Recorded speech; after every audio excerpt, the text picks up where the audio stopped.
Hey everyone, this is David Brown with the migration update for March 8th, 2023 from the Braddock Bay Hawk Watch. Today started out cold, about upper 20s, low 30s, and overcast with moderate northwest winds. There was a little sliver of blue on the horizon, and for the first few hours it stayed on the horizon and it was cloudy. But actually, as we got into the afternoon, it became quite sunny, and actually by the end of the day it was pretty much clear skies with hardly any clouds. So that was a nice surprise that they didn't really have in the weather forecast, but it turned out to be a pretty nice day, and that sunshine got a lot of raptors up. Here's an adult male Northern Harrier, also known as a gray ghost, and the adult males are the only Harriers that have this real silvery plumage. It's either a silver or a gray color, and they have these dark tips to the secondary feathers. Here we have a juvenile Northern Harrier down in the grasses in the field next to the Hawk Watch platform. And we know it's a juvenile because it's just got a little bit of streaking on the upper breast, but the patagial areas are very plain. Here we have a horned lark that flew by, and it doesn't have a very bold facial pattern at all, so this is probably a female. Here we have a bald eagle that's almost a full adult, and we can see that it's missing one feather here in the left wing. Here is an adult bald eagle. And actually, I think we might have talked about this bird the other day because I remember one with just a little bit of black on one tail feather. Here we have an adult Cooper's hawk. You can see that long tail and quite large head. And this one has pretty interesting tail bands because the gray sections are very wide and the bluer sections are much thinner. So normally the bands would be closer to even size with each other, but it's got these huge bands. Here we have an older immature bald eagle, maybe 4th or 5th year. Here's another older immature.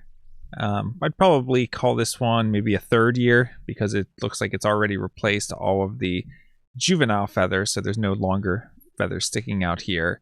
But the head is still quite dark. Normally by this age the head would have more white on it. Here we have a juvenile bald eagle, so one born last year, and you can see the trailing edge to the wing is even because all of the feathers are the same age. Here we have another look at the juvenile Northern Harrier, and this gives us a good look at the face. They have kind of a owl-like face. They sometimes call it a facial disc. And here it was cruising low to the ground, giving a little bit of a topside view, and we can see that white rump patch that is characteristic of all Northern Harriers. The adult male Dark-morph rough-legged hawk was around again today. That's kind of a mouthful to say though.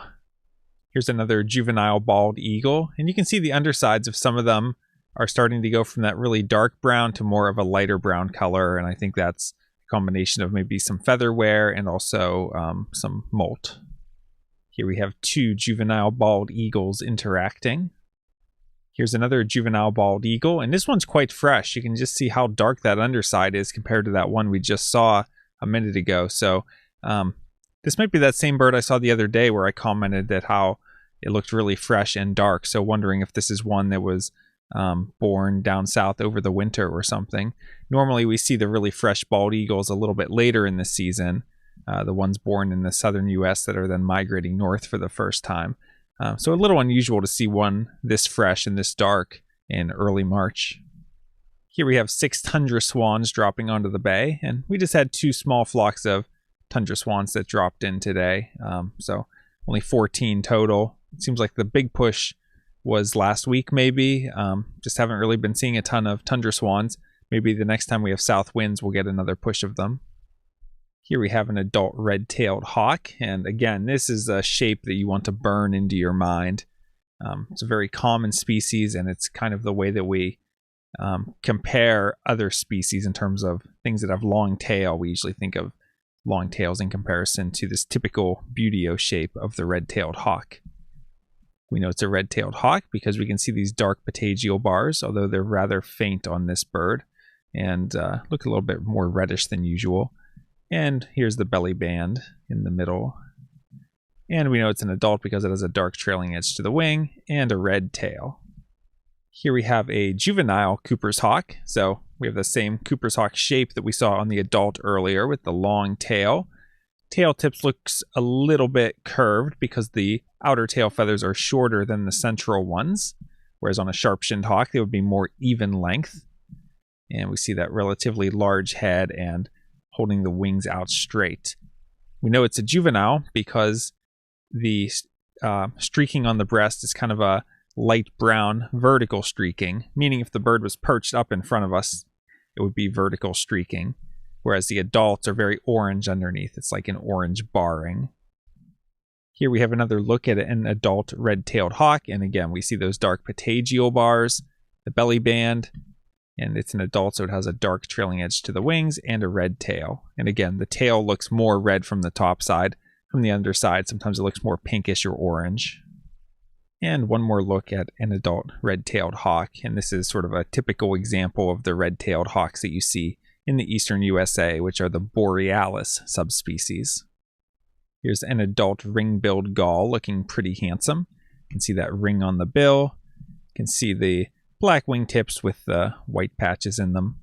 And we also see those yellow legs and feet. We had a couple of flocks of snow geese today for a total of about 200. And this flock came by pretty low. One of the better looks at snow geese I've ever had from the Hawk Watch, actually. And remember that snow geese are white geese with kind of short necks and black wingtips. Tundra swans have much longer necks and do not have the black on the wings. Here's another look at a juvenile Northern Harrier. So we know juvenile because it's pretty plain underneath, just a tiny bit of streaking on the upper breast.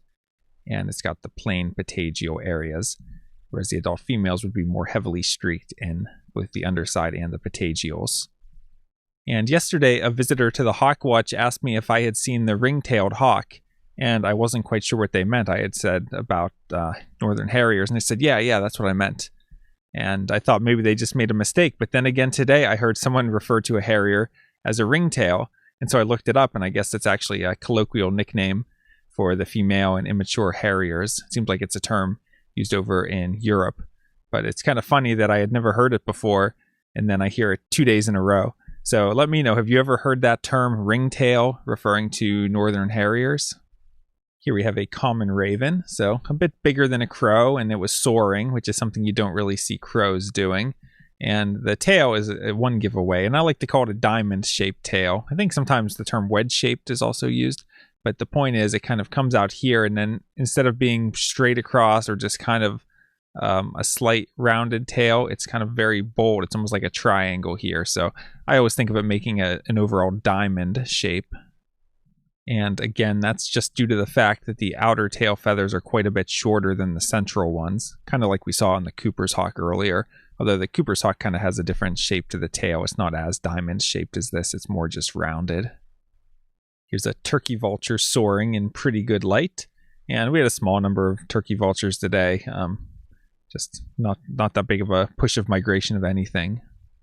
Here's a bald eagle that's very white. I'd say this is on the more white end of the spectrum. And we can see that there's two ages of feathers on the wing. You have the longer retained juvenile feathers, and then you have some shorter ones. So I would say this is a bird that was born 2 years ago.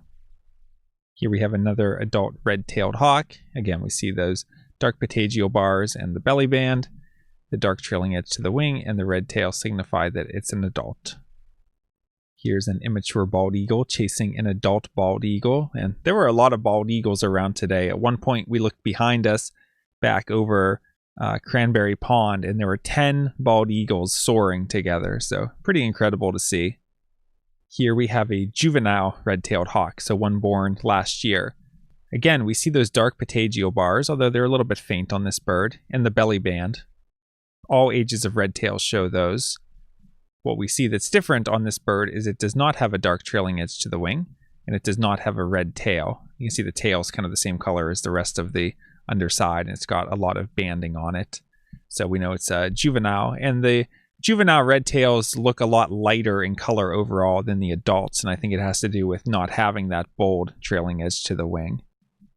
And juvenile red tails also have a translucent square or translucent window on these inner primary feathers, so sometimes you can see that from a distance. With red-shouldered hawks, you see a pale crescent in this whole area, and actually this bird shows that a little bit, but that's a red-shouldered hawk feature when there's a bold translucent crescent here. But for red tail juveniles, they have kind of a square that's translucent in the inner primaries in this section of the wing. Here's another angle of a juvenile red-tailed hawk. Gives you a little bit idea of the way that the upper side of the tail looks, right? It's not that bright red, it's more of a brown with banding. Here we have an adult female Northern Harrier, so you can see how heavily streaked it is underneath. That goes all the way down to the undertail coverts, and you can see that the patagial area is quite heavily marked as well. And take a look at that tail. So I think that's where the name ringtail comes from. You just see all these tail bands that they have. If we take a look at the eBird checklist for today, I had 44 species. So overall, a decent day. It turned out to be much better weather than I expected, just with the sun popping out. And thankfully, the winds weren't too strong after the really blustery day that we had yesterday. And taking a look at the HawkCount report, for migrants today, we had 8 turkey vultures, 2 bald eagles, 2 Northern Harriers, 1 Cooper's hawk, 2 red-tailed hawks, for a total of 15 migrating raptors. And we had no new species for the season today. Tomorrow is looking kind of similar to today. Cloudy skies early and then partly cloudy later on, temps in the low to mid 30s, and light north-northwest winds. So it's a slightly unfavorable wind direction, but those winds are fairly light, and if we get a little bit of sunshine, I bet it'll get a lot of hawks up soaring around again. And like we saw today, there's a lot of harriers and bald eagles and red tails in the area, so even though we didn't have a lot of migrants, we had a lot of birds to look at, and we had some pretty good looks and good lighting on many of them. For Friday, we're looking at cloudy with snow developing in the afternoon. Temps about the same, low to mid 30s. Winds east-northeast of 15 to 25. So those are pretty strong, and it's an unfavorable wind direction. Expecting about an inch of snow. So not good conditions, just not a good wind direction, and then snow possibly shutting down the count early. So wouldn't expect much of anything to be migrating on Friday. For Saturday, we're looking at cloudy with a chance of snow flurries. Temps in the low to mid 30s still, and winds north at 10 to 20 miles per hour. So an unfavorable wind direction and slightly stronger than we would prefer. So I think we'll probably see some raptors and some bird activity, but I wouldn't expect too much to be migrating. All right, so today turned out to be a lot better than I had expected based on the weather forecast. And my friend Kim is in town from Delaware. Any of you who follow me from Ashland probably know about Kim, or at least see her name on the list. So it's a bit like a crossover anime, having her up here helping me out. And at the end of the day, we had some visitors stop by who were from Toronto. They had been in Rochester for some business, and they were at a museum and asked where a good place to go see nature and birds was, and they got directed to Braddock Bay Park. So it's fun chatting with them. Hopefully we'll have another decent day tomorrow, because after that it looks like snow and unfavorable winds and cold. So still trying to keep an eye out for when the next good day might be. Nothing obvious coming up, but I'll keep you all informed when it looks like it'll be better. From Lyco Birds, this is David Brown. Thanks for watching.